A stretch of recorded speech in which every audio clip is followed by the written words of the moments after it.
tous et à toutes et bienvenue à cette assemblée générale des alumni d'AgroParisTech. Donc, c'est un immense plaisir de vous accueillir aujourd'hui, autant dans cette salle que toutes les personnes qui sont à distance, donc pour cette réunion annuelle qui célèbre notre communauté dynamique et engagée. Je suis très heureuse de prendre la parole aujourd'hui, donc pour la première fois à une assemblée générale en tant que présidente d'APT Alumni. Donc, comme vous le savez, lors de notre dernière AG, un nouveau conseil d'administration a été élu. Donc, vous allez nous reconnaître puisqu'on a des petits liserés verts. Et donc, c'est tout ce nouveau conseil d'administration qui a le plaisir de vous accueillir aujourd'hui, mais aussi l'équipe salariée d'AgroParisTech Alumni, que vous pourrez aussi reconnaître parce qu'ils ont des petits liserés violets. Voilà. Désolée pour les daltoniens. Donc, merci beaucoup à toutes les équipes, enfin voilà, le conseil d'administration et les équipes qui ont vraiment beaucoup travaillé pour préparer cet AG. Vous avez dû le remarquer dans nos communications. Donc, cette année, on a voulu à la fois innover sur le format de l'AG, mais aussi rester dans la tradition.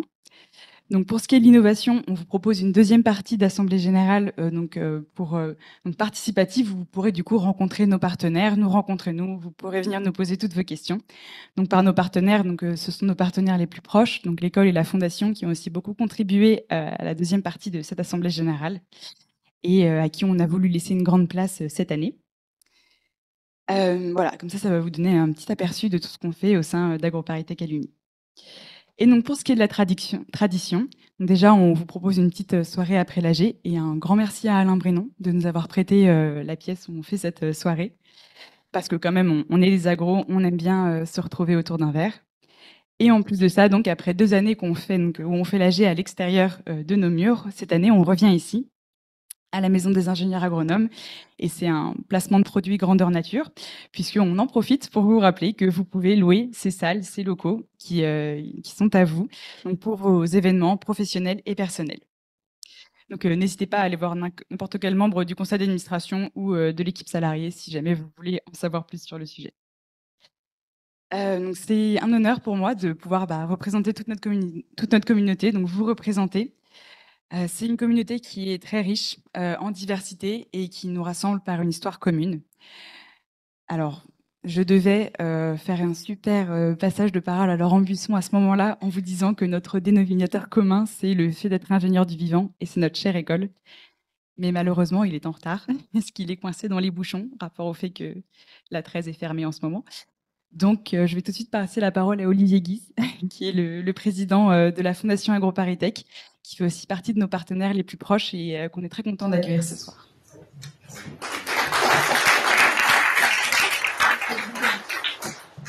Alors, mon discours va tomber à plat parce qu'il s'appuyait complètement sur l'école et sur le speech de Laurent, donc il va falloir que je m'adapte. Mes chers camarades, chère présidente, chère conseil d'administration, qui m'a d'ailleurs à 2 reprises invité aux délibérations de son conseil, je vous remercie infiniment pour votre invitation, qui est, je dirais, très symbolique. J'y reviendrai parce que ce triptyque école, alumni, fondation va devoir jouer un rôle dans les années qui viennent très moteur et pour cause. Alors, je voudrais commencer par ce à quoi nous sommes tous sensibles, je dirais génétiquement, par les choix que nous avons faits, des études que nous avons embrassées, par ce que nous a donné notre école, que nous chérissons, et tous ceux qui sont là eh bien, chérissent leur école et conservent le lien avec cette grande et belle école. Et nous avons de quoi, je pense, être assez alarmés, inquiets par l'ampleur que prennent aujourd'hui les publications dans la presse économique, dans la presse générale, concernant les défis qui attendent notre monde et singulièrement, étonnamment, notre Europe et notre pays, qui d'après ce que je comprends des études scientifiques, est le continent qui va sans doute le plus souffrir des dérèglements que nous avons déjà commencé à sentir et qui vont être vécus par nos populations qui ne sont pas habituées comme un choc assez important. La bonne nouvelle, c'est que cette vieille Europe et notre vieille France, pourrait-on dire, avec ses traditions scientifiques, ses expériences, sa richesse de terroir, en fait, a beaucoup d'atouts pour répondre à ces défis. Et à en juger par le nombre d'initiatives qu'on peut observer dans quand on étudie un petit peu tout ce qui se passe autour des transitions, pourrait-on dire, agroécologiques. Il y a des choses extraordinaires qui sont pas forcément très visibles et qui ont je dirais une caractéristique commune dans la petite étude que nous avons faite pour essayer non pas de les recenser, mais de les comprendre en tout cas et de les identifier. C'est que bien souvent, même si elles sont à la base d'initiatives tout à fait remarquables, elles manquent de moyens et de coordination entre elles. C'est assez frappant quand on parle aux leaders de ces initiatives. Et on sent bien qu'il faut vraiment unir les forces pour accélérer le mouvement et pour répondre aux défis dont on a parlé tout à l'heure.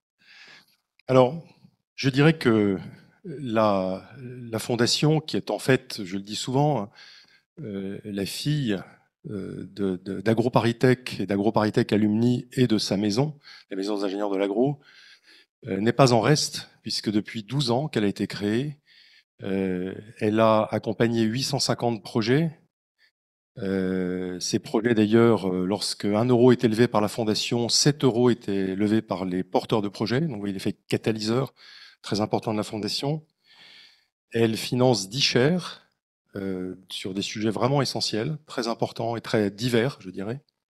Je ne vais pas les lister ce soir, mais on vous en parlera après. Et elle a une caractéristique, c'est que les 65% des startups, il y a un porteur d'entreprise qui est ici ce soir, Yacine, qui est aussi membre du conseil d'administration des Alumni, 65% des projets de start-up accompagnés par la fondation sont encore en vie aujourd'hui, ce qui est un taux absolument extraordinaire en capital risque, si vous voulez. Donc c'est une performance assez remarquable. Alors ça tient évidemment à la qualité des porteurs de projets, à la qualité de l'environnement dans lequel ils évoluent, mais au fait aussi qu'ils ont été accompagnés, aidés de manière en apport monétaire et en apport en industrie, pourrait-on dire. Malgré tout ça, si vous voulez, on peut dire que notre communauté a un peu de retard à l'allumage.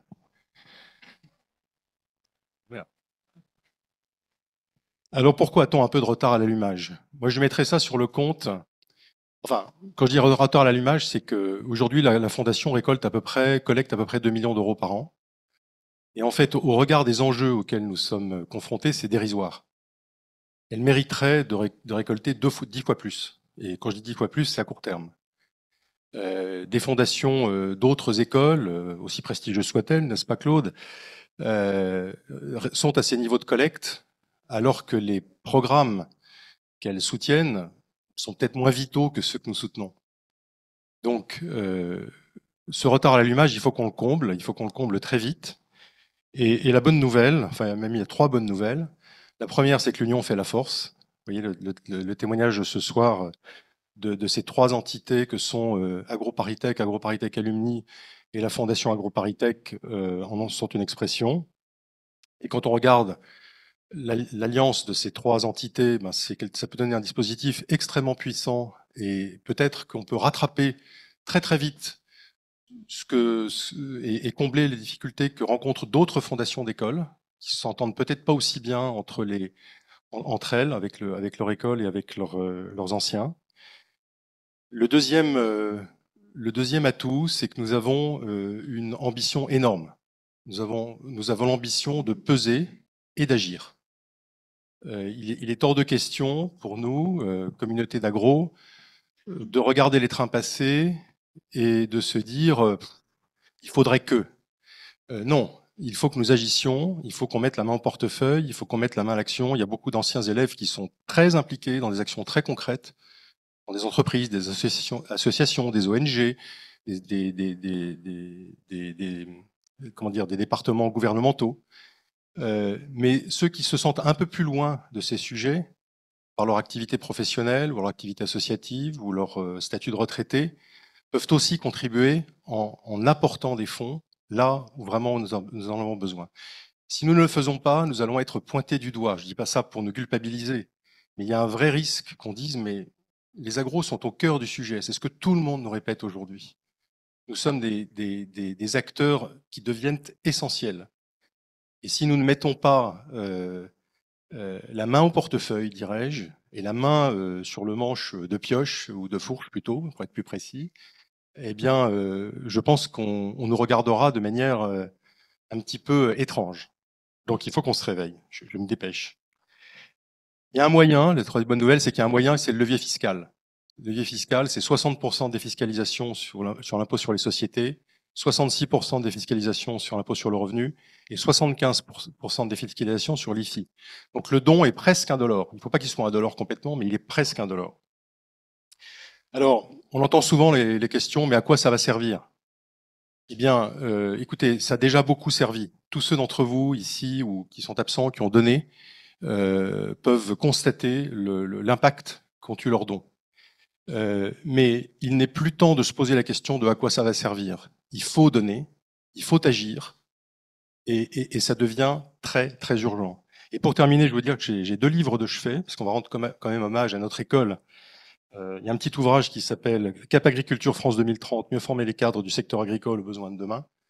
Il y a énormément de choses là-dedans, en fait. Ça montre, enfin, ça répertorie tous les défis auxquels nous sommes confrontés. Et il y a un deuxième ouvrage qui est sorti, je crois, aujourd'hui, qui m'a été donné un petit peu de manière inédite par Philippe Mauguin, notre cher camarade de la promotion 83, qui s'appelle L'agroécologie, que je viens de terminer, et que je vous recommande très très vivement, parce que ce livre-là concatène tous les sujets. Et il nous montre nos défis, et il nous montre surtout que nous pouvons relever ces défis. Voilà, mais je vous remercie infiniment, et désolé, Marie,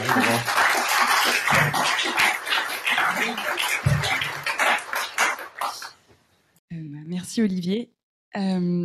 Donc merci à tous encore une fois d'être là. Merci à tous les membres du conseil d'administration pour avoir préparé cette assemblée générale. N'hésitez pas à venir nous voir du coup en deuxième partie puisque on sera là et on a voulu qu'elle soit plus participative. Donc si vous voulez en savoir plus sur nos actions, surtout venez nous voir. Merci donc à tous et à toutes pour votre présence et également ceux en visio qu'on n'oublie pas et votre engagement continue à nos côtés. Et merci encore aux partenaires de notre écosystème d'être là. Donc voilà, là vous avez le programme de cette assemblée générale que nous commençons. Donc on vous a transmis le procès verbal que normalement vous avez pu lire. Même si vous ne l'avez pas lu, on va quand même le soumettre au vote. Mais avant, est-ce que vous avez des questions sur ce procès verbal? N'hésitez pas à les poser maintenant. La première, c'est toujours la plus difficile. Eh ben, ok, ou vous l'avez pas lu, ou c'était super clair, et donc on est très fiers de notre travail. Donc je vais vous lire la première résolution. L'Assemblée générale annuelle approuve sans modification le texte du procès-verbal de sa précédente réunion en date du 20 avril 2023. Est-ce que quelqu'un est contre? C'est vraiment bien lu. Est-ce que quelqu'un s'abstient? Oui, non? Ok. Bah, je vous remercie. C'est voté. Maintenant, je vais passer la parole à Amanda Ramirez, la déléguée générale de notre chère association, qui va vous parler un petit peu plus du rapport d'activité 2023, sur laquelle elle a beaucoup travaillé. Bonsoir à toutes et à tous, ravi de vous retrouver ce soir. Merci à tous les gens, voilà, visages amis qui ont fait le déplacement et ceux qui sont en ligne et très engagés avec nous. On va présenter ce rapport d'activité à plusieurs. Donc j'invite aussi Gaël et Lucie à venir. Ça va être, j'espère, rapide et efficace. Vous avez vu le rapport en fait écrit qui a été produit, donc où Gaël a vraiment beaucoup travaillé sur ce rapport. Donc vous avez tous les détails de ce rapport là-dedans. Donc, juste pour commencer, et ensuite on partagera la parole comme on partage le travail. Donc, quelques mots sur l'année 2023. Donc, la plupart d'entre vous, vous étiez déjà l'année dernière à l'Assemblée générale 2023. Donc, vous savez, je remercie aussi les anciens administrateurs que je vois qui étaient présents aussi l'année dernière. Donc, l'année 2023, elle a été marquée, on dirait, pour l'association, en tout cas dans le fonctionnement quotidien, par 2 changements importants. D'abord, un changement de gouvernance. Donc, vous le savez, à l'Assemblée générale, on a eu une grande campagne très dynamique avec de nombreux candidats l'année dernière pour rejoindre le conseil d'administration. 44 candidats, plus de 30% de votes. Et donc, parmi eux, vous avez élu 16 nouveaux administrateurs, nouvelles administratrices qui sont ici présents et qui donc dirigent l'association depuis avril 2023. Ils se sont mis au travail, vous allez le voir toute la soirée, et Catherine en dira un peu plus, notamment sur une méthode qu'on met en place pour définir le projet associatif et les grands axes d'orientation de l'association. C'est un peu un teasing pour la suite de l'Assemblée et tout ce qu'on va faire ensemble. Il me revient aussi de vous dire qu'on a renforcé l'équipe salariée. Donc, je suis très heureuse de vous présenter. Je pense que vous les connaissez. Donc, en 2023, donc Gaëlle, ici présente, a été promue responsable communication et animation. Donc, vous pourrez le voir ce soir, elle fait du très bon travail. Et elle est accompagnée par... Ouais. Par Lucie qui a rejoint l'équipe donc en mars aussi 2023 et qui a beaucoup aussi travaillé pour toutes les animations de ce soir. Merci Lucie et toute la communication. Dire aussi quelques mots, donc c'est sur le 3e point, j'espère que vous l'avez noté aussi, on a fait des gros efforts en 2023 pour revaloriser cette belle maison et c'est notamment Nabila, qui je passe la parole, qui a cette mission. Bonsoir à tous, encore bienvenue à la Maison des ingénieurs de l'agro. Donc, comme vous l'a dit ma collègue Amanda Ramirez, j'ai été donc recrutée il y a un peu plus d'1 an pour revaloriser cette magnifique maison. Donc, depuis, j'ai procédé à un embellissement des locaux et comme vous pouvez le voir avec des magnifiques fleurs dans le balcon, il n'y en avait pas depuis de nombreuses années. J'ai également, en fait, avec l'aide des administrateurs ici présents, nous avons en fait travaillé sur une nouvelle offre de salle. Donc désormais, en tant qu'alumni, vous avez la possibilité de privatiser des espaces de coworking. Et on a également ouvert nos espaces aux extérieurs, donc qui ont la possibilité, les personnes qui sont non agro, de privatiser cette magnifique salle et l'une de nos salles de coworking. Dans les petits tote bags qu'on vous a remis quand vous êtes venus, on vous a remis un petit flyer dans lequel il y a les tarifs de nos salles et en fait notre nouvelle offre. Hein. Voilà, donc on compte sur vous pour communiquer autour de ces nouveautés au sein de la Maison des ingénieurs de l'agro et je serai donc là jusqu'à 22h. Donc si vous avez des questions, n'hésitez pas ou si vous voulez louer la salle pour vos événements personnels. Voilà, merci. Merci beaucoup Nabila. On va passer la parole à nouveau à notre présidente pour parler voilà, des actions qui ont été faites en 2023 avec l'école et la fondation. Merci. Alors, donc, vous le savez, le rôle d'AgroParisTech Alumni, c'est avant tout d'être aux côtés de l'école et donc aussi de sa fondation qui a nouvellement été reconnue d'utilité publique. Donc, on commence par l'école avec le projet de réforme du cursus ingénieur où on s'est beaucoup impliqué puisqu'il y a eu un premier séminaire donc en juillet dernier et depuis, on a réussi à avoir 80 alumni qui se sont intéressés à ce sujet. Donc, si vous ne le savez pas, l'école est en train de réformer son cursus ingénieur et les alumni ont toute leur place aussi puisqu'on a des choses à dire, on a la perspective de l'emploi et donc on sait aussi ce qui peut être attendu dans le monde de l'emploi, d'où le fait qu'on s'y investisse. Un deuxième point, c'est que les alumni restent très solidaires donc avec les étudiants, donc notamment grâce à l'installation de la permanence alumni à Saclay. Donc là, on remercie l'école de nous prêter un bureau que Lucie occupe tous les mardis pour être près des étudiants. On a aussi fait du coup la première édition d'un appel à projet, donc avec les étudiants et les alumni, au cours duquel on a pu distribuer du coup 11 000 € pour des projets étudiants, donc majoritairement des associations. Et enfin, donc, APT Alumni est bien sûr toujours présent pour les nombreux temps forts qui sont organisés par les étudiants. Donc, par exemple, la remise des diplômes, la garden party et plein d'autres qui sont notamment sur le campus d'AgroParisTech. Enfin, donc, APT Alumni, c'est aussi un des membres fondateurs, comme l'a souligné Olivier, de la nouvelle fondation AgroParisTech, qui a été donc reconnue en novembre 2023 comme d'utilité publique. Donc, pour votre information, nous avons donc doté, pour la dotation initiale de la fondation, nous l'avons doté de 50 000 €, donc qui sera versé en 10 fois sur les 10 prochaines années. Et ça, c'est Marie-Christine qui aura la joie de vous en parler. Voilà. Et du coup, Gaëlle, je te passe la parole pour se présenter un petit peu la communication. Du coup, au cœur de notre activité, on trouve l'animation de réseau, donc qui consiste avant tout à vous proposer des temps d'échange, de partage, de rencontres. Et en 2023, on a proposé 259 événements, à la fois à la Maison des Agros, en ligne et en région. 5 débats des mardis des agros ont été organisés en 2023 et vous avez peut-être remarqué qu'ils ont été rebaptisés cette année-là, qui s'appelaient autrefois les mardis du Quai Voltaire. C'est donc maintenant les mardis des agros. Et ce changement de nom a été motivé par, pour démontrer la diffusion élargie de nos débats, puisqu'on touche aujourd'hui toutes les écoles d'agronomie françaises qui appartiennent au réseau Uniagro. On touche également des professionnels non agro qui on partage des sujets communs. Et par ailleurs, des duplex en région sont aujourd'hui proposés donc via les groupes régionaux d'Uniagro et via également les sites d'AgroParisTech en région, en province, pour que les agros hors région parisienne puissent aussi profiter de ces temps de rencontres à proximité de chez eux. Ce qui est nouveau aussi en 2023, c'est que nous apportons notre soutien aux membres de la communauté qui souhaitent organiser leur fête de promo. Donc notamment les promotions AgroParisTech 2012-2015, NSIA Massy 78, Paris-Grignon 83 et Paris 68 ont pu bénéficier de notre aide en 2023 pour les aspects logistiques, pour les aider à organiser leur fête de promo et également rechercher des membres perdus de vue. En 2023, c'est également l'opportunité pour nous de développer notre visibilité en ligne, notamment avec 133 articles publiés, 6 newsletters que nous avons envoyés pour rester toujours au plus près de l'actualité du réseau. Et nous nous efforçons également de développer les retransmissions en ligne, les retransmissions vidéo, afin de rendre accessibles nos événements aux agros partout en France, à l'international, avec plus de 32 vidéos publiées sur notre chaîne YouTube.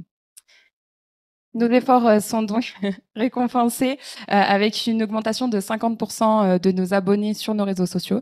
Et d'ailleurs, j'ai galéré à le dire. Si ce n'est pas déjà fait, surtout n'hésitez pas à vous abonner à nos chaînes. Merci. Pour assurer une meilleure représentation des agros dans les événements médiatiques, pour faire rayonner leur rôle d'état de transition, pour susciter des rencontres avec des réseaux élargis, on a développé de nombreux partenariats avec des grandes écoles comme HEC ou Polytechnique et également avec le média L'Opinion, mais aussi avec des acteurs engagés dans les transitions comme Ferme d'Avenir, l'ESS, les Journées nationales de l'agriculture. Et donc, comme nous sommes limités dans le temps, je ne vais pas pouvoir tout vous raconter sur ces événements, mais on vous invite à consulter dans nos rapports d'activité les pages 10 et 11 qui concernent ces points-là. Et donc, je passe la parole maintenant à Véronique Klein, qui est donc présidente d'Uniagro et également administratrice d'AgroParisTech Alumni.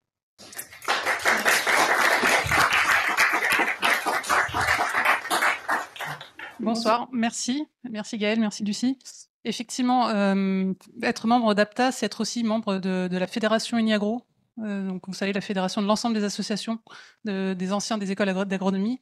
Et c'est un énorme réseau, c'est plus de 80 000 anciens. C'est 8 associations, dont AgroParisTech Alumni. C'est aussi plus de 300 bénévoles, dont 180 issus d'AgroParisTech Alumni. Et puis, c'est certaines actions que vous pouvez voir en région, tous les groupes régionaux, tous les groupes professionnels, agro-entrepreneurs, agro-durables,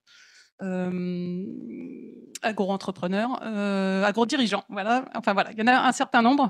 Tout ça, c'est porté par Uniagro et par la communauté des agros. Donc aujourd'hui, APTA est présent à la fois par ses administrateurs. On est 5 administrateurs au sein du CA d'Uniagro.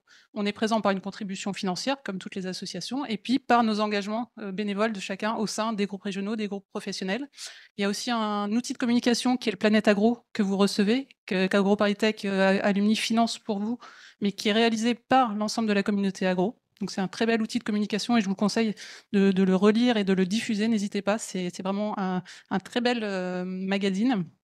Et on travaille aussi, tout comme APTA, sur la raison d'être de cette fédération. Donc on a défini lors des universités d'été d'automne, en octobre cette année, en octobre 2023, 4 étoiles, c'est-à-dire 4 grands axes sur lesquels on souhaite travailler, sur lesquels chacun peut se retrouver sur l'un de ces axes-là, qui sont de faire lien, des agros qui se soutiennent, qui s'entraident. Donc c'est le service carrière, c'est la maison des agros aussi, c'est toute la solidarité entre nous.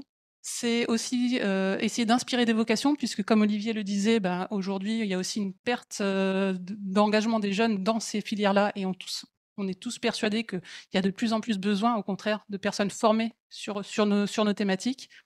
C'est pour l'aider aussi, se dire qu'est-ce qu'est être ingénieur agro, c'est cette signature agro. Qu'est-ce que ça veut dire? Et donc, travailler là-dessus, l'exprimer encore plus clairement et en faire bénéficier l'ensemble de la communauté. Et puis, c'est se dire, on est engagé, on fait des choses, et bien communiquons là-dessus et agissons aussi pour les transitions écologiques, environnementales et sociétales. Voilà, donc c'est une belle communauté. Je vous engage aussi à la rejoindre indirectement via les groupes régionaux, via les groupes professionnels ou au sein du CA un jour.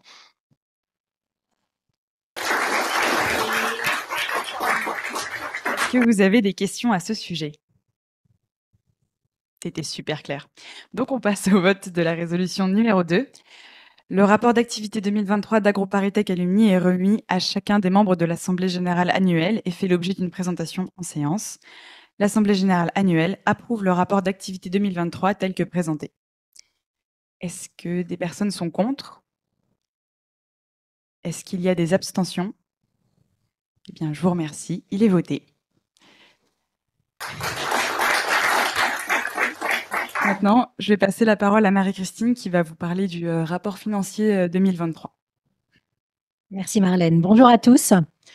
Donc effectivement, vous avez reçu le rapport financier 2023 avec l'invitation à l'Assemblée générale d'aujourd'hui où vous avez tout le détail des résultats financiers de l'association.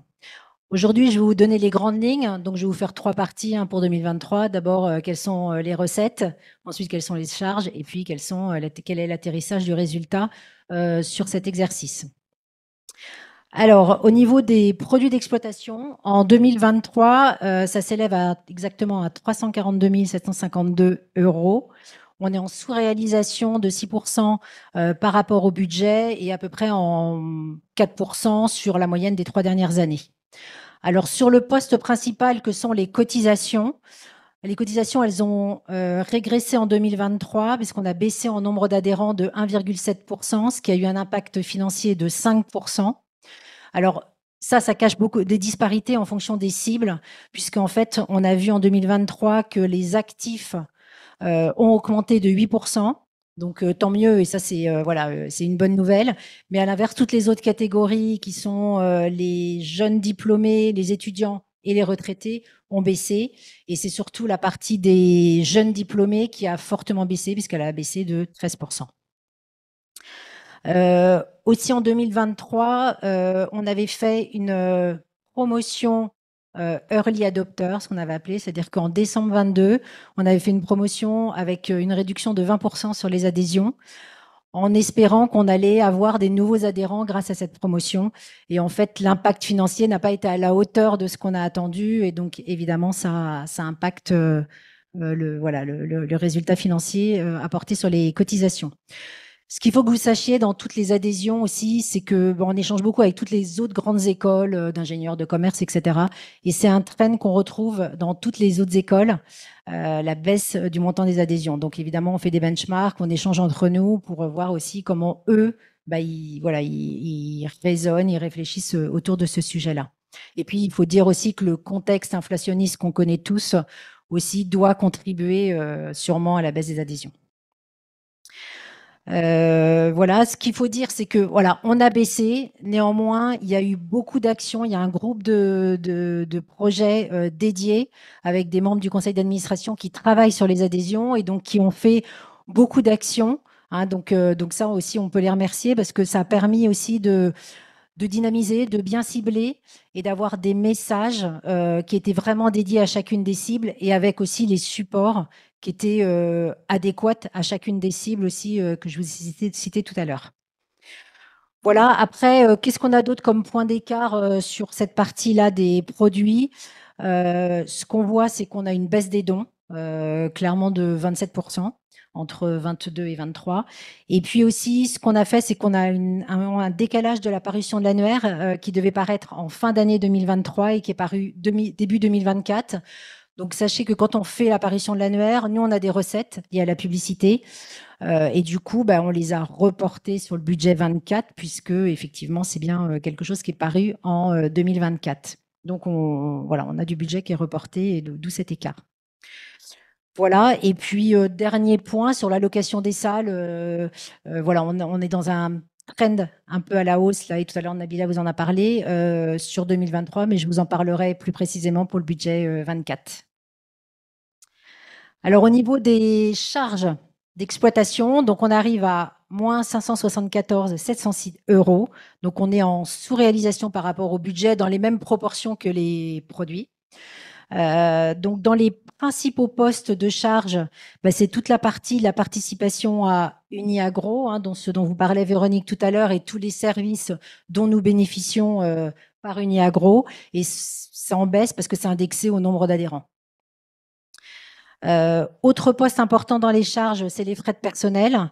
Donc là, on est complètement en ligne avec ce qu'on avait prévu au budget et avec, comme le disait tout à l'heure Amanda, donc une équipe qui est autocomplet avec donc Nabila qui est arrivée en tant qu'office manager et puis Lucie en tant que chargée de com et animation réseau. Donc depuis le mois de mars, et donc c'est ce qui correspond à la ligne frais de personnel. Autre ligne importante du budget, c'est tout ce qui est dépenses de fonctionnement et autres dépenses. Donc ça, c'est un poste important. Donc là, on est complètement en ligne avec le budget. Sachez qu'on a porté vraiment une attention particulière à ce poste-là pour maîtriser ces budgets dans le contexte actuel d'inflation. Donc, on a commencé à travailler certains postes. Par exemple, on a réduit les frais de bouche et on a renégocié le contrat de propreté ici des locaux à la baisse, bien évidemment, pour pouvoir équilibrer notre budget. Voilà. Après, dans les autres postes constitutifs, qu'est-ce qu'on a noté? On a noté l'offre solidarité qui n'a pas été dépensée au total du fait du nombre limité de demandes. Néanmoins, elle reste stable par rapport à ce qu'on avait dépensé en 2022. À l'inverse, on a la ligne impôts et taxes qui a augmenté parce qu'on a une taxe d'habitation qui a fortement augmenté sur 2023 de 47%, donc que vous pouvez voir. Voilà. Et puis maintenant, à partir de 2023, vous avez la ligne charge exceptionnelle d'exploitation à hauteur de 5 000 euros. Donc ça, c'est le budget fondation, puisque en fait, conformément à la décision de l'AG 2023, donc de l'année dernière, AgroParisTech Alumni verse en tant que membre fondateur à la nouvelle fondation Frup Autonome AgroParisTech une dotation initiale de 50 000 euros. Et ce qui avait été décidé, c'était qu'on répartissait cette dotation sur 10 ans, donc à hauteur de 5 000 euros tous les ans. Donc c'est ce que vous voyez à partir de 2023. Alors au global, donc qu'est-ce que ça donne? Alors juste avant d'aller sur le résultat final, sur la ligne des produits financiers, on a j'ai fait une réallocation, on est en positif parce que j'ai fait une réallocation d'une partie des placements bancaires sur 2023, ce qui a permis de générer des gains financiers additionnels, d'où l'amélioration des résultats. Donc ça, c'est une bonne nouvelle. Oui, il faut le dire, faut dire quand ça augmente, tant mieux, ça nous est bénéfique. Et donc au niveau du au niveau donc du résultat, donc on avait un résultat qui était prévu sur un budget déficitaire, puisqu'on était prévu à moins 41 660. On atterrit à moins 40 991. Donc on est en ligne avec le budget prévu, ce qui avait été vu, juste pour rappel par rapport à l'année dernière. On a eu plusieurs années bénéficiaires et là on avait décidé donc de prévoir d'avoir un budget, on avait des budgets bénéficiaires précédemment et on avait décidé d'avoir un budget déficitaire pour accompagner les missions de l'association et le plan d'action dynamique qui était prévu. Et donc, on a investi et c'est tout ce que vous avez pu voir dans le rapport d'activité qu'on nous a présenté. Est-ce que vous avez des questions? Oui.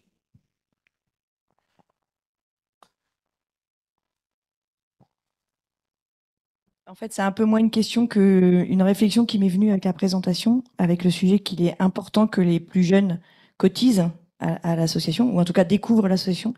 Et je me demandais, et en fait, en même temps, je me proposais pour être un parrain de cotisation ou un café, comme les cafés solidaires, où dans certains cafés, on peut payer un café pour quelqu'un d'autre. Et je me disais que c'est peut-être quelque chose qu'on pourrait essayer, finalement, en parrainant des jeunes pour leur aider l'accès à l'association. Voilà, c'était juste super idée, merci, ouais, ok, on note, merci beaucoup.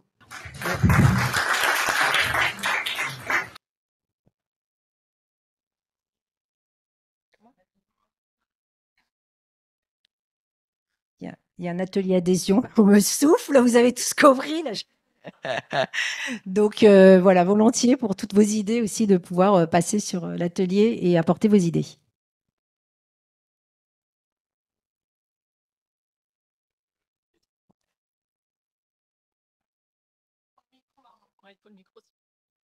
Comment est-ce qu'on finance le déficit net? Par rapport à ce qu'on a sur nos comptes, ouais. Et puis aussi parce qu'on avait les années précédentes bénéficiaires, et c'était ça aussi le deal. Mais après, on va parler du budget 24. C'est toi qui lis ou c'est moi qui lis? Ok, donc le vote résolution numéro 3, les documents comptables de l'exercice 2023 d'AgroParisTech Alumni certifiés par le cabinet d'experts comptables CTF sont diffusés à chacun des membres de l'Assemblée générale annuelle. L'état financier d'AgroParisTech Alumni au 31 décembre 2023 a été présenté. L'Assemblée générale annuelle approuve la gestion financière d'AgroParisTech Alumni telle qu'elle ressort des comptes arrêtés au 31 décembre 2023, donne quitus de leur gestion aux administrateurs et décide d'effectuer le résultat au compte de report à nouveau. Est-ce qu'il y en a qui votent contre?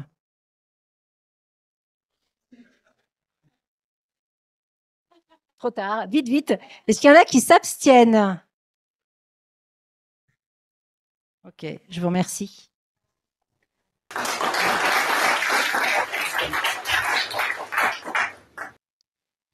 Alors, on va maintenant passer à la vision et notre stratégie et notre plan d'action. Donc, Catherine vient avec moi. Alors, du coup, je vais d'abord vous présenter la vision et ensuite Catherine vous expliquera un petit peu comment est-ce qu'on est arrivé à cette vision et à ce qui découle après. Donc, notre vision partagée, je vais vous la lire. Notre ambition pour notre communauté AgroParisTech Alumni est qu'elle se renforce dans sa diversité avec un sentiment d'appartenance et une solidarité renouvelée, ainsi qu'une identité réaffirmée et audacieuse. Ensemble, nous faisons vivre notre réseau, nous contribuons à l'attractivité du cursus agro et nous accompagnons chacun et chacune, étudiants aux côtés de l'école AgroParisTech et alumni selon ses besoins et envie d'agir tout au long de sa vie. Car les compétences des ingénieurs et scientifiques du vivant sont précieuses dans le monde d'aujourd'hui et de demain. Voilà. Et ouais. Donc voilà, donc on a Catherine va un petit peu vous expliquer, mais on a pris quand même 2 journées de séminaire pour arriver donc à cette vision, à cette stratégie. Elle va vous expliquer la méthode et je reviens ensuite sur l'aboutissement de ces séminaires. Effectivement, pour aboutir jusque-là, on a fait quand même un travail de préparation. Donc j'ai proposé au conseil d'administration de faciliter un plan stratégique participatif. Alors c'est une méthode sur laquelle je me suis formée, elle vient des États-Unis, je ne veux pas rentrer dans le détail. Mais effectivement, l'idée c'était que on prenne le temps de poser des constats, de regarder, d'aller interroger aussi un certain nombre de personnes qui nous connaissent, de regarder les chiffres. Enfin voilà, donc ça nous a pris quand même pas mal de temps pour faire ce travail je dirais de préparation. Et ensuite, ce qui était important, c'est qu'on partage une vision pour l'association et qu'elle soit claire pour tout le monde, pour qu'on sache aussi où on veut aller et ce à quoi on veut ressembler dans les années futures.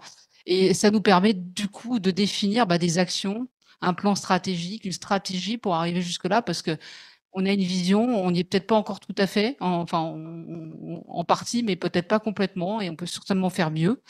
Et l'idée, c'est d'avoir une stratégie qui nous permette d'arriver jusque-là et de guider toutes nos actions, tout ce qu'on fait avec cette ligne directrice de cette stratégie. Donc, on a travaillé sous forme de séminaire, tous ensemble, entre les membres du conseil d'administration et les salariés de l'association. Donc, c'est ce qu'on vous présente aujourd'hui. Donc, une vision sur laquelle qu'on partage. Et puis, un plan stratégique qui, lui, va se décliner très concrètement, c'est-à-dire que on va, à partir de cette stratégie, définir des plans d'action qu'on renouvelle tous les 3 mois. Donc, c'est-à-dire qu'on va, au fil de l'eau, mettre en place un certain nombre d'actions. Alors, certaines ont déjà commencé, on en parlera un petit peu, mais voilà, les renouveler, le suivre, les renouveler, ce qui nous permet d'avoir une méthode de suivi et de faire de bilan aussi, de voir comment on avance. Donc, je laisse Marine présenter cette stratégie et on vous en parlera régulièrement, bien entendu. Merci beaucoup Catherine, du coup, qui a consacré beaucoup de temps à ce plan stratégique participatif. Donc, ouais, on peut l'applaudir. Donc, au cœur de notre stratégie, il y a devenir AgroParis. Donc, les cursus agro ont un peu de peine à recruter pour l'instant. En ce moment, il y a un désintéressement par rapport à ces filières, alors qu'elles sont essentielles. On l'a souligné et on le redira. Donc, nous, aux côtés de l'école, on est là à leur porte ouverte et on essaie de rendre attrayantes ces filières, puisqu'on pense qu'elles sont très importantes pour l'avenir et même pour aujourd'hui. Il y a aussi du coup un vrai accompagnement aux côtés de l'école pour les étudiants, donc on en a déjà parlé, mais on se mobilise aux côtés des étudiants et aussi pour la réforme du cursus ingénieur. Donc ça, c'est vraiment au cœur de la stratégie.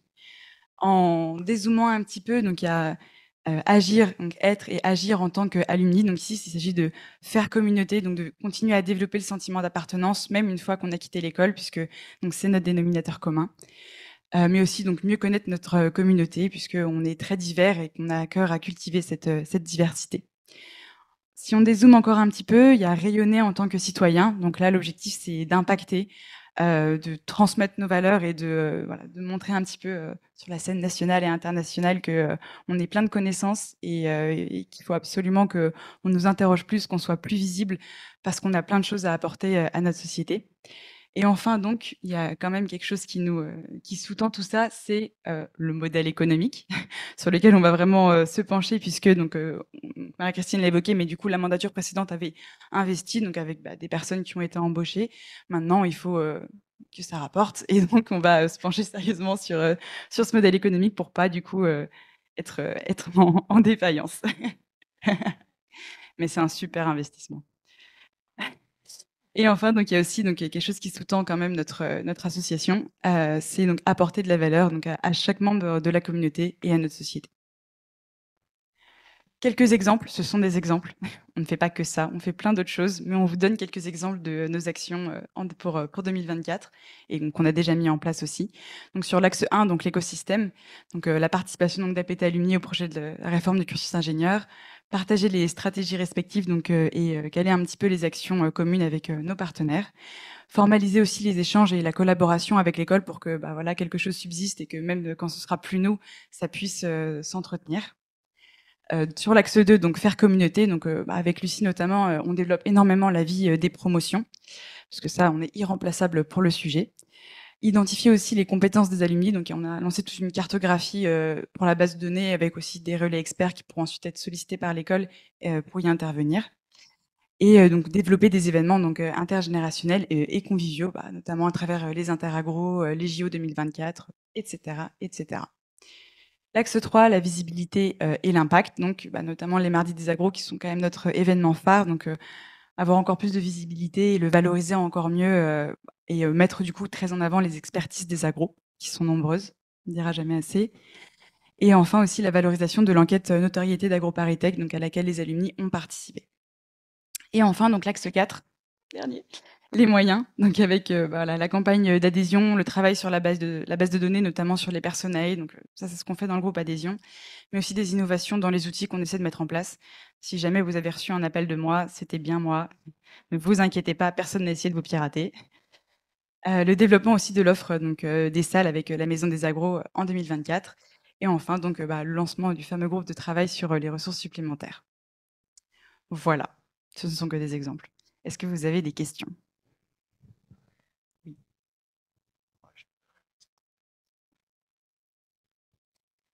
Oui, concernant l'axe 1, c'est plutôt sur, l'accompagnement, des élèves.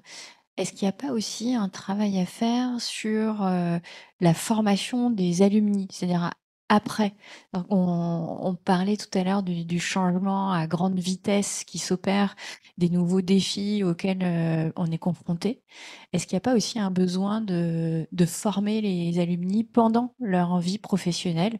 Je pense à la CSRD, je pense à des choses, comme ça qui arrivent, voilà. Et ce que je peux voir aussi peut-être dans d'autres, écoles, où il y a des développements de cursus, après en fait le diplôme.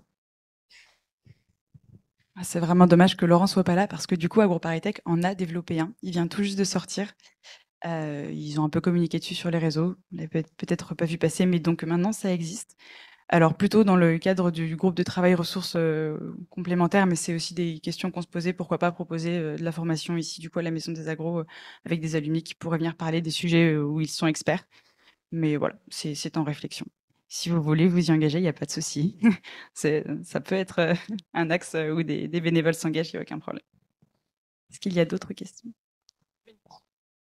Oui, il y a une petite chose qui m'étonne, mais qui est peut-être présente, c'est l'absence de lien avec les écoles ou universités étrangères, voilà. Oui, c'est vraiment dommage que Laurent soit pas là parce que pour le coup, il y a un énorme travail qui est fait par AgroParisTech pour, ah oui, c'est vrai. Ah bah, je t'avais pas vu arriver, super. Bah, du coup, peut-être que Émilie, tu veux répondre à la question? Ou ouais, ça arrive. Bonjour à tous, donc Émilie Brasseur, directrice de la formation à AgroParisTech et alumni également. Enchantée.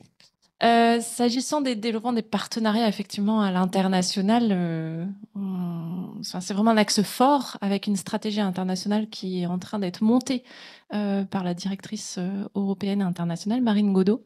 Donc bientôt, vous allez voir la stratégie internationale d'AgroParisTech sur le papier. Elle passera normalement au conseil d'administration pour le mois de septembre.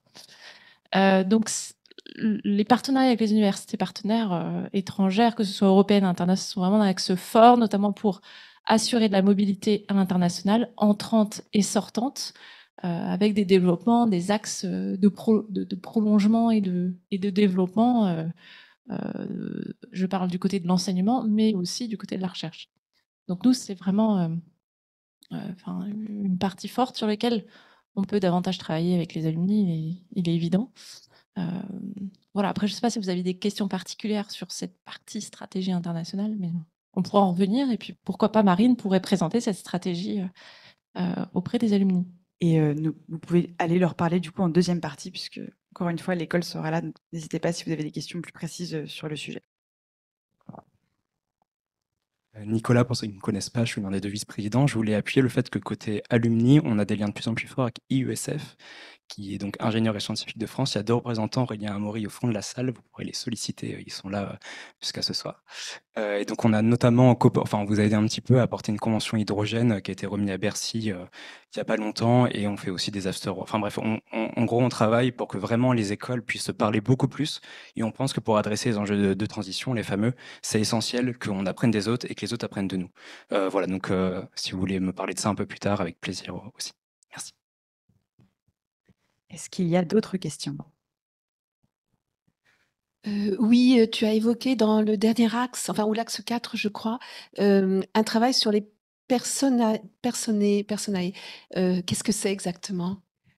Alors ça, du coup, c'est un petit peu ce qu'évoquait Marie-Christine quand elle parlait des différentes catégories d'alumni, donc les jeunes diplômés, les actifs, etc. Donc c'est ça en fait, et en fait, ces différentes personnes ne cherchent pas du tout la même chose au sein de l'association des alumni. Donc l'idée, c'est de pouvoir mieux les cibler et leur proposer un accompagnement plus personnalisé, parce que du coup, ils vont pas venir chercher les mêmes choses, mais qu'en fait, on propose beaucoup de choses, et pour éviter de noyer tout le monde dans une grande masse d'informations qui les ciblent pas, l'objectif, ça va être de mieux, voilà, de mieux cibler. Et les ressources supplémentaires, qu'est-ce que ça recouvre? Alors, on n'a pas encore lancé le groupe de travail. C'est en cours.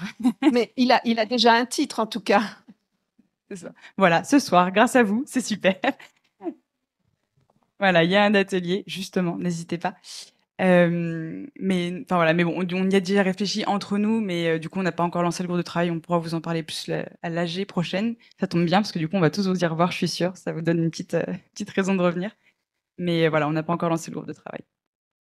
Mais n'hésitez pas à venir nous voir ce soir.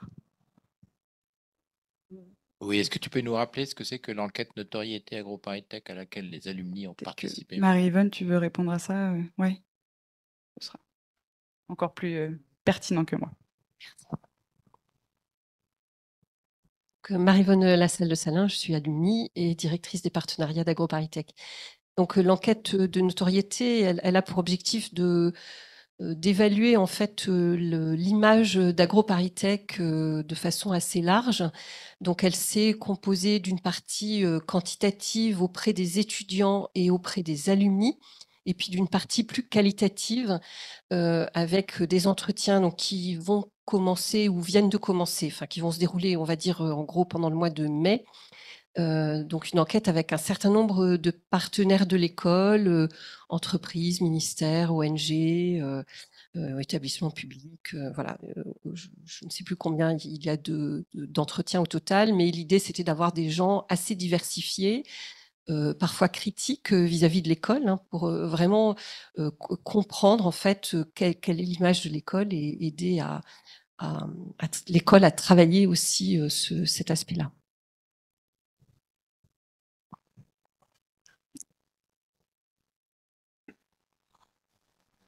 Georges Landau, Grignon, 1963. Je voulais vous demander, au fond, est-ce qu'il y a un rapport, j'allais dire, entre la diminution des jeunes diplômés par rapport à l'adhésion donc à APTA et les difficultés de recrutement au niveau de l'école? Comment est-ce que vous voyez tout ça et qu'est-ce que ces réflexions vous ont amené à mettre en œuvre? Alors, en l'occurrence, je pense que c'est assez différent. Alors, pour le coup, AgroParisTech, comme c'est bon, quand même une des meilleures écoles dans ce domaine, ne fait pas encore face aux difficultés de recrutement d'étudiants. Je pense qu'elle a encore un petit peu de marge avant qu'il n'y ait plus personne qui veuille aller à AgroParisTech. Mais en l'occurrence, alors pour le coup, il y a un vrai pas de côté de la part des étudiants. C'est beaucoup plus difficile. Il y a beaucoup moins cette habitude en fait d'adhérer à son association d'alumni quand on sort de l'école, parce que en fait tout simplement il y a moins l'habitude d'adhérer à des associations de tout court. C'est moins quelque chose qu'on fait. Maintenant on prend tout à la carte et on arrête Netflix du jour au lendemain si on en a envie. En fait, sans doute que moi aussi, mais sans doute que voilà, ils aimeraient peut-être plus un abonnement tous les mois s'ils veulent profiter des services. Ça, c'est quelque chose sur lequel on travaille, mais c'est vrai que c'est pas simple parce que, voilà, cette habitude qu'on a de faire communauté et d'adhérer automatiquement à son asso d'alumni, c'est moins dans les mœurs aujourd'hui et c'est aussi ça qui la raison pour laquelle on observe clairement un décrochage. Mais pour le coup, APT n'a jamais eu autant d'étudiants, en son sein. Donc, pour le coup, on a plutôt une plus grande base de données potentielle sur lequel on pourrait recruter, des alumni. Est-ce que vous avez d'autres questions?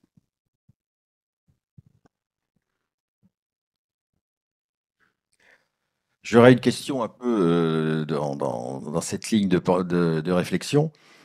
Est-ce que vous avez fait une comparaison au niveau des adhésions à l'association entre ceux qui étaient, j'allais dire, les agros traditionnels, c'est-à-dire la prépa, le concours, et les admissions parallèles, ceux qui n'ont pas fait la prépa et qui n'ont sans doute pas le même sens de la communauté que ceux qui sont passés par les prépas?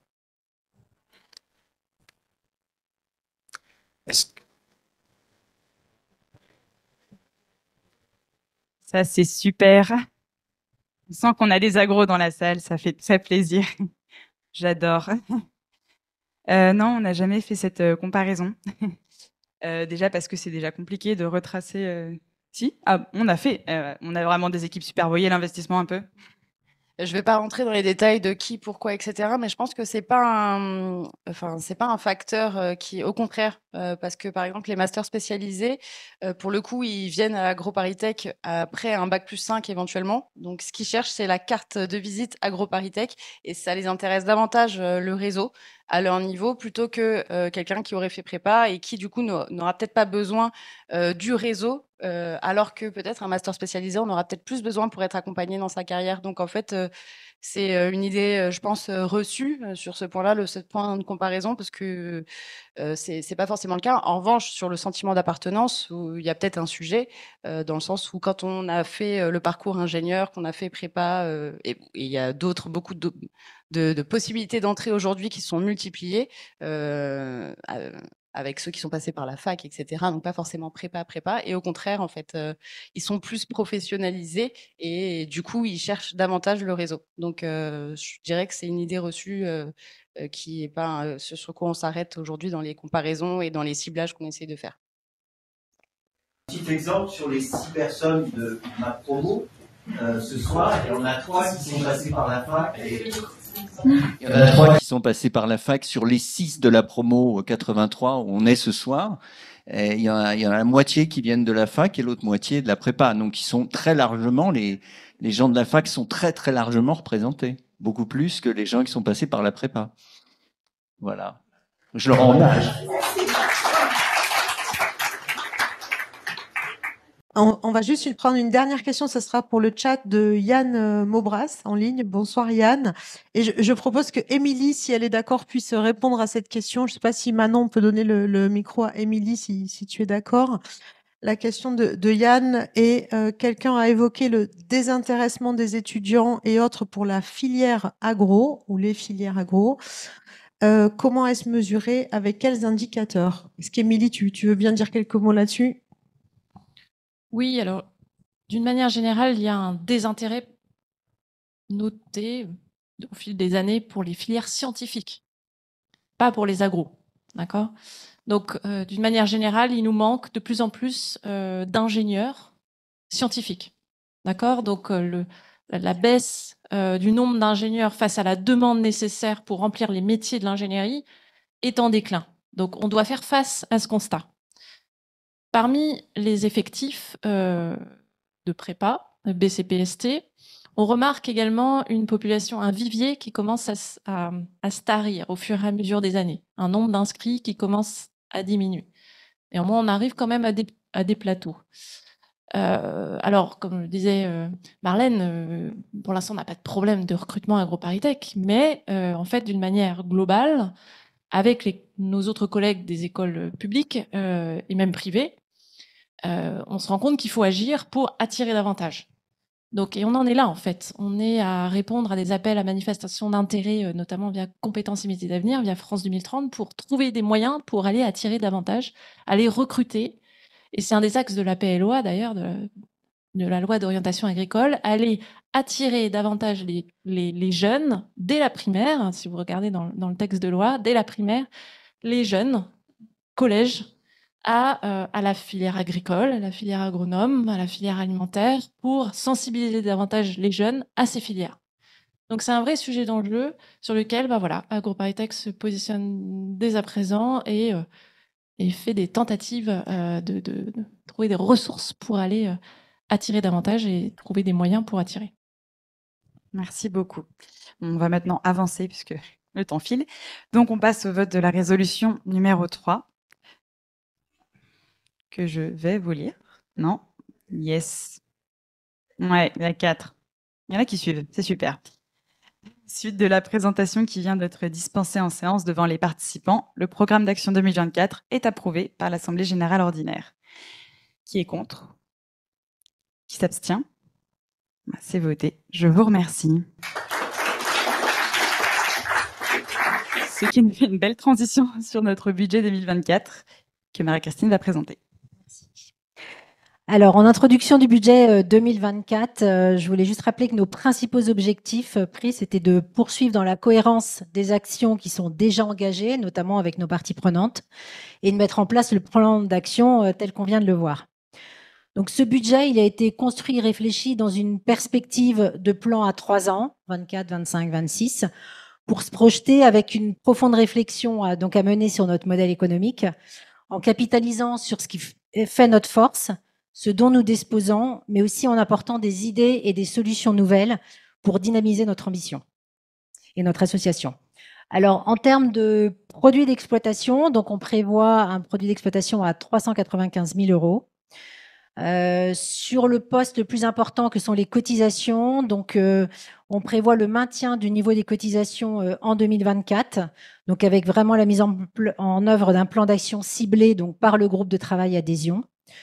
Ce qu'on peut voir là à mi-avril, c'est que on est stable par rapport à l'année précédente. Donc bon, il reste encore quelques mois de l'année, mais on sait que ça se joue plutôt sur les premiers mois, donc on est plutôt confiant sur cette perspective-là.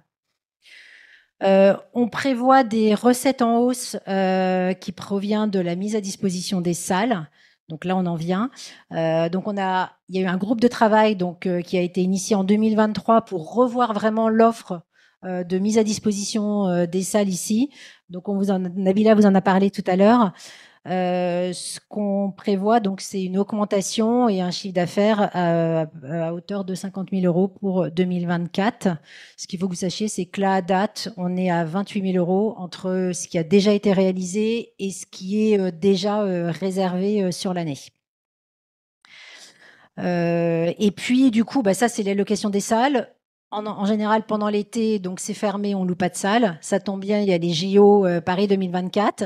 Donc, on va pouvoir aussi bénéficier de cette partie-là et on a prévu des événements spécifiques qui vont on prévoit de nous rapporter des recettes. Et c'est pareil, il y a un groupe de travail dédié à cet événement JO Paris 2024 pour préparer l'événement.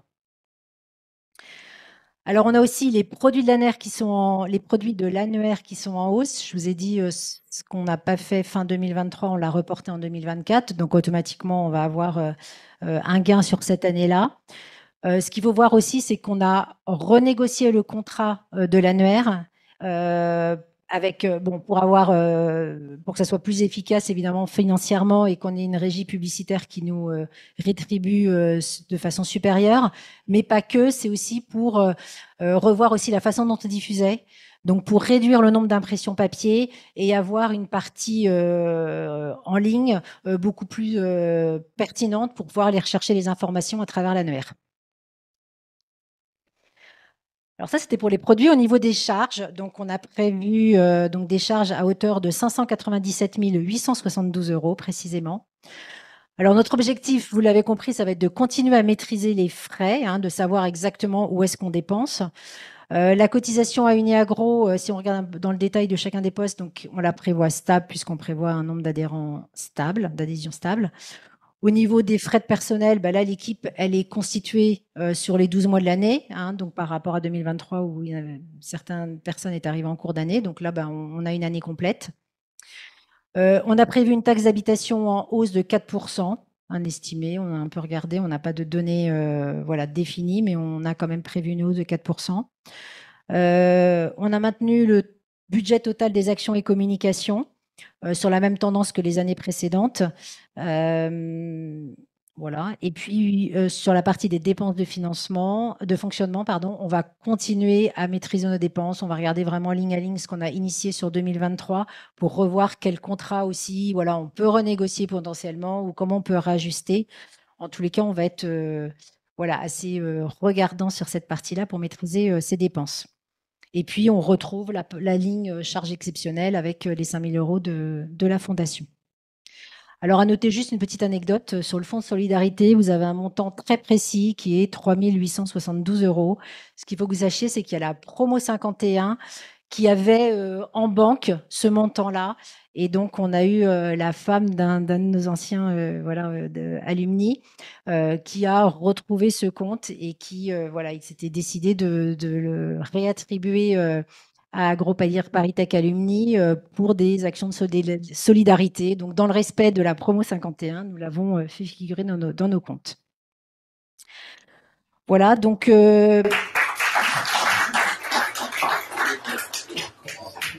Donc, on a prévu donc un résultat déficitaire à hauteur de 11 357 €, mais avec une réelle volonté d'infléchir la tendance pour réduire les budgets déficitaires. Donc, c'est un budget qui nous permet de mettre en œuvre nos ambitions tout en étant attentifs aux inflations que nous avons pu observer sur certains postes et sur lesquels nous agissons. Notre perspective, c'est de prévoir à terme un retour à l'équilibre budgétaire d'AgroParisTech Alumni. Et c'est pour cela que ce budget a été travaillé avec une vision moyen terme qui nous permet de nous projeter nos actions sur plusieurs années. Et un travail est amené, comme on l'a dit, aussi en parallèle sur le modèle économique. Voilà, notre objectif, c'est de continuer à investir, de mettre en œuvre notre plan d'action tel que partagé et de dynamiser notre association en s'appuyant sur ce budget. Voilà, est-ce que vous avez des questions? J'ai deux questions. Comment est-ce qu'on gagne 10 000 € sur les JO? C'est la première. Et la deuxième question, c'est, ayant fait l'AG de AgroBraise, j'ai expliqué que la plupart des services étaient fournis par Uniagro. Et donc, ma question, c'est comment ça se fait que nous avons à AgroParisTech Alumni un budget où il y a plus de charges que de recettes? Est-ce qu'on ne devrait pas avoir un budget où il y a beaucoup de recettes et peu de charges de temps à Uniagro? Alors, sur la deuxième question, en fait, ce qui se passe, c'est que nous, on a une partie des charges parce qu'on rétrocède à Uniagro le coût des services sur lequel on s'appuie. En fait, quand il y a le service carrière, nous, en fait, on ne le fait pas. C'est Uniagro qui gère le service carrière, qui a tous les financements, mais nous, on rétrocède au prorata tout simplement du nombre d'adhérents. À Uniagro, donc c'est ce que disait tout à l'heure aussi Véronique, il y a tous les groupes régionaux, internationaux, il y a les groupes professionnels, il y a Planète Agro, tout ça, tous ces frais, en fait, c'est Uniagro qui les dépense et nous, on paye notre quote-part à Uniagro. Donc c'est pour ça qu'on a des charges importantes qui sont liées à ça. Et sur la partie JO, du coup, je te laisse Marlène. C'est majoritairement du coup aussi la location de salle. Et c'est vrai qu'on a quand même un super bel emplacement. Donc voilà, on va essayer de louer la salle à prix d'or pendant les JO. Une question derrière. Il y a un truc que j'ai dû louper quelque chose, mais vous avez présenté des recettes de 395 et des charges de 597 et un déficit de 11 000 seulement. Oui, parce qu'on a aussi des produits financiers à hauteur de 200 et quelques mille qui aussi font là cette différence. Voilà. Ok. Il faut dire pourquoi quand même. Il faut remercier notre camarade Alain. Merci Alain. Tu veux en parler? Bon, je te laisse. Vas-y, tiens là. Oui, donc l'association est propriétaire à 78% de l'immeuble qu'est Voltaire. Nous sommes engagés il y a quelque temps, quand on a décidé la construction de la résidence universitaire à Saclay, de garder le dividende identique, même si les résultats économiques des deux est plus faible, de façon à assurer à votre association le minimum nécessaire. Bon, aujourd'hui, tout se passe bien, sauf qu'on a quand même un petit nuage qui se profile, c'est que le notaire est en train plus ou moins de fondre les plombs. Ça représente 500 000 € quand même de loyer. Donc, on a commencé déjà par récupérer un étage. Vous allez pouvoir en profiter ce soir. Et puis, j'attends l'échéance du 30 avril dans l'appurement du... pour l'instant, il ne me doit qu'un trimestre. Mais ça sent pas bon. Le problème, c'est qu'il est là depuis 300 ans. Je pense que ça va être compliqué de le foutre à la porte. Ça va être un peu compliqué. Ce sont les notaires, ils ont divisé leur chiffre d'affaires par 2 ou 3, et celui-là n'a pas baissé ses frais généraux. Voilà. Donc on en est là, mais on est confiant. Voilà. On sait que tu gères bien.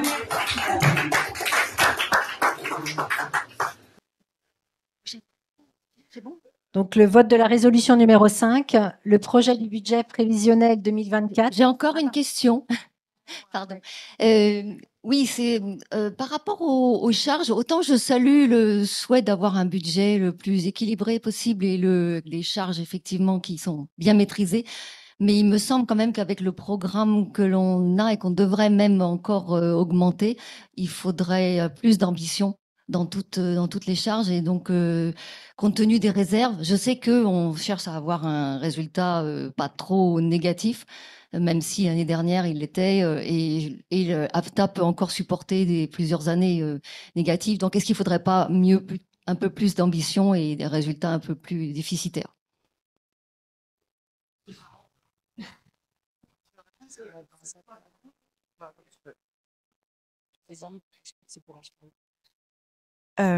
On entend, c'est quelque chose dont on a beaucoup débattu avec ce conseil d'administration, et c'est vrai que notre mandature pense qu'il faut essayer de revenir vers l'équilibre, sachant que de toute façon, on profite quand même du coussin qui nous est offert parce qu'on est encore en négatif. Et voilà, l'idée n'est pas de manquer d'ambition, si jamais, on va quand même essayer de mettre en place notre plan d'action et le faire avec tous les moyens qu'on a. Mais voilà, le souhait de cette mandature, c'est quand même de revenir à l'équilibre sur le budget. Voilà, je suis désolée, on va vraiment pas pouvoir prendre. Est-ce que tu peux, pour rassurer les gens, dire le micro? C'est quelque chose qu'on oublie, qu'on n'ose pas annoncer, mais. En réserve, on a 250 000 €. Voilà, non, mais c'est. Voilà, on va passer au vote des résolutions. C'est les placements. C'est un an. Oui, c'est un an. C'est pour ça qu'il faut qu'on arrive à bien trouver le bon équilibre et atterrissage. C'est bon, on passe au vote résolution numéro 5. Donc, je redemande juste votre attention. Donc, le projet de budget prévisionnel 2024 est présenté en séance. L'Assemblée générale annuelle approuve le projet de budget 2024 présenté. Est-ce qu'il y en a qui sont contre? Donc Nicolas, elle a deux pouvoirs. Et Isabelle, Isabelle,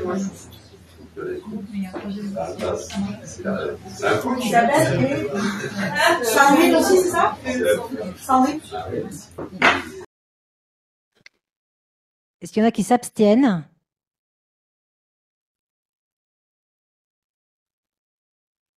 Non. C'est bon. Je vous remercie.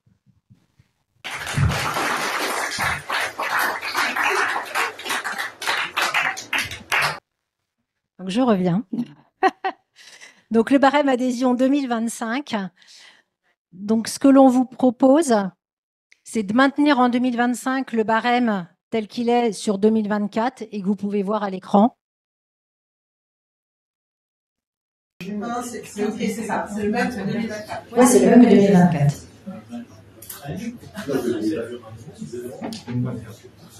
Comment? On propose que celui de 2025 soit le même. Oui, c'est ça. On poursuit sur les mêmes montants et pour chacune des catégories que vous voyez. Est-ce qu'il y a des questions?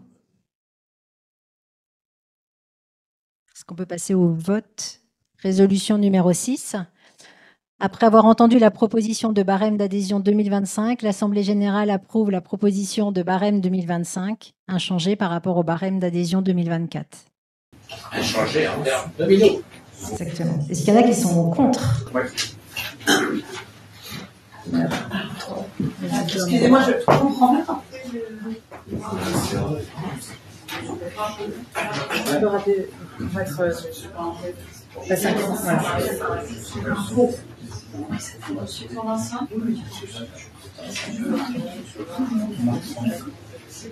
C'est bon, Amanda?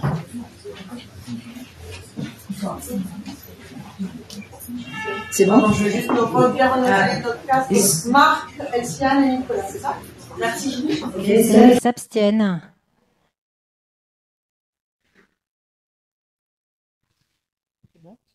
Bon, ben cette fois-ci, je vous remercie.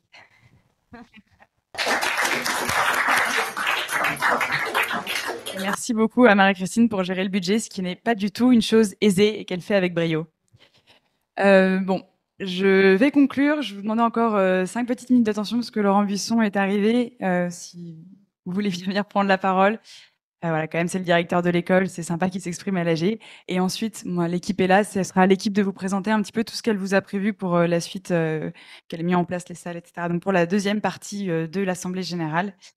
Et enfin, bah, il ne me reste plus qu'à vous souhaiter une très bonne fin de soirée. Merci. Bonsoir à toutes et à tous. Et je vous prie de bien vouloir excuser mon retard plus que significatif.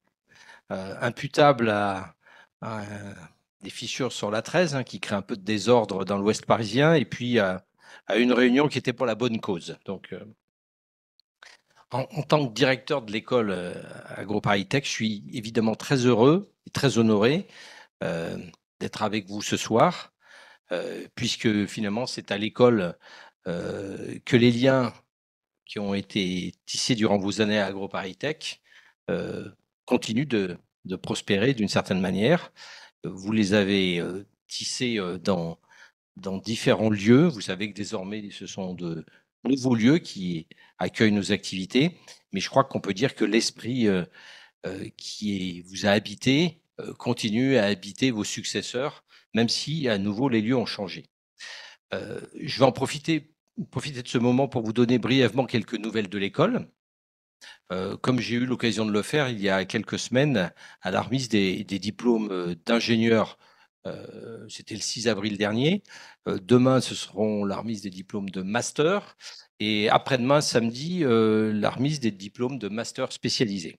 Donc, on est vraiment dans une période où les années universitaires se déroulent et on est en train de célébrer la réussite de tous nos étudiantes et de toutes nos étudiantes et tous nos étudiants. Nous avons fait notre deuxième rentrée à Saclay et à Orléans, n'oublions pas Orléans, en septembre dernier. je dirais à Saclay que c'était mieux que l'année précédente, mais que je suis sûr que ce sera moins bien que l'année prochaine et que les années suivantes. Au fur et à mesure que nous prenons possession et que nous maîtrisons ce campus, les choses se déroulent de manière de plus en plus fluide. On avait dû essuyer quelques plâtres, il y en a moins cette année. Les promos qui étaient déjà présentes auparavant ont transmis un certain nombre de traditions aux nouvelles promotions. Comme je l'ai dit à la remise des diplômes, les promos ont beaucoup parlé aux nouvelles promotions de Grignon. Ça a été apprécié. Parfois, les plus jeunes ont dit qu'ils voulaient bien passer à autre chose, ce qui est normal, hein, et ils ont besoin de s'assumer comme tous les jeunes. Je crois que ce qui est important, c'est à nouveau l'état d'esprit qui a été bien transmis par les plus anciens. On a aussi progressé dans la maîtrise de nos plateformes technologiques, les plateformes qui avaient été imaginées, conçues avant le lancement du chantier. Pour ceux que ça intéresse, nos premiers nouveaux yaourts sont sortis, nos premiers nouveaux pains sont sortis, nos premiers nouveaux camemberts sont sortis de la zone alimentaire de la halle technologique. Ce n'était pas si simple que ça. Donc pour nous, ça a été un succès, et notamment pour tous les collègues et les étudiants qui désormais peuvent profiter de cette magnifique halle technologique.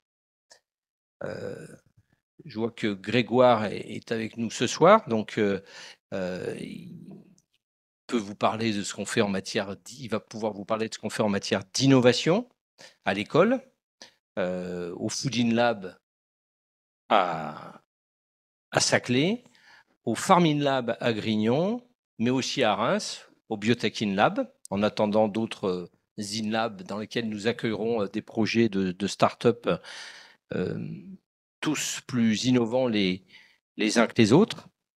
Alors, je crois qu'Alexandre Perry était là. Je ne sais pas s'il va rester, ou en tout cas, s'il a pu rester, il pourra évoquer avec vous la stratégie recherche de l'école, la feuille de route qu'il prépare et le rôle que joue l'école dans les programmes de recherche de France 2030, en lien étroit évidemment avec nos amis de l'INRAE.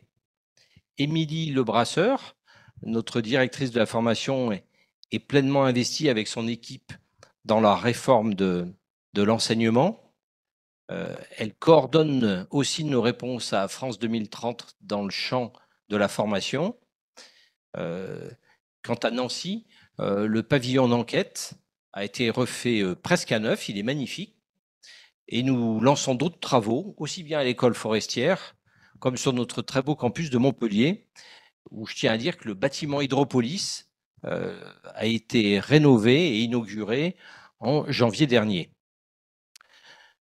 Quelques nouvelles de Grignon aussi, je sais que vous y êtes toutes et tous très sensibles, et on le comprend bien puisque c'est une part de notre identité qui est à jamais enracinée.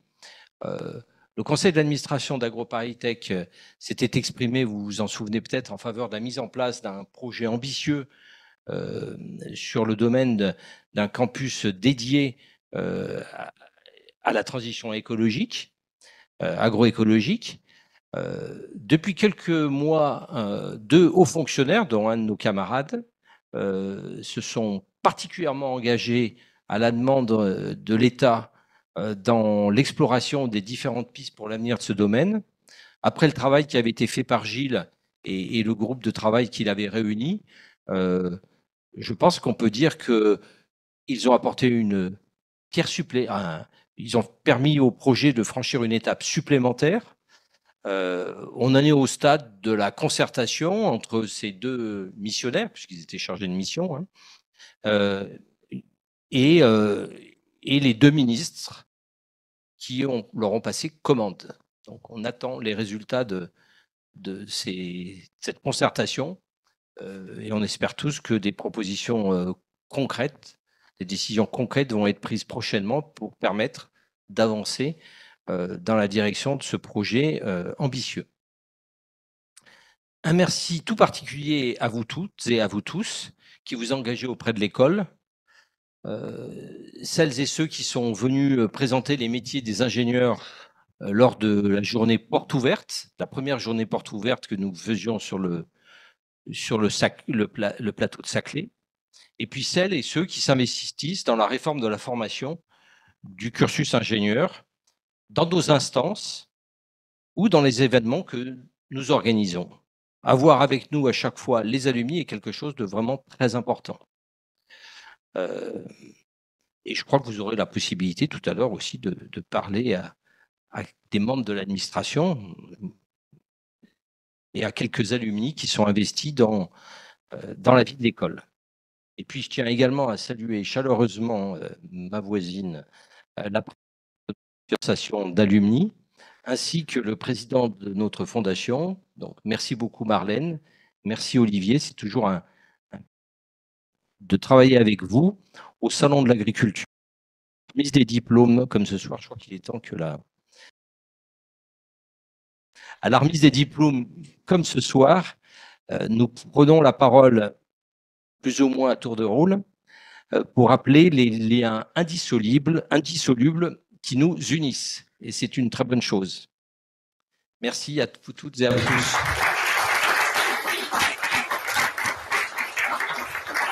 Merci beaucoup Laurent.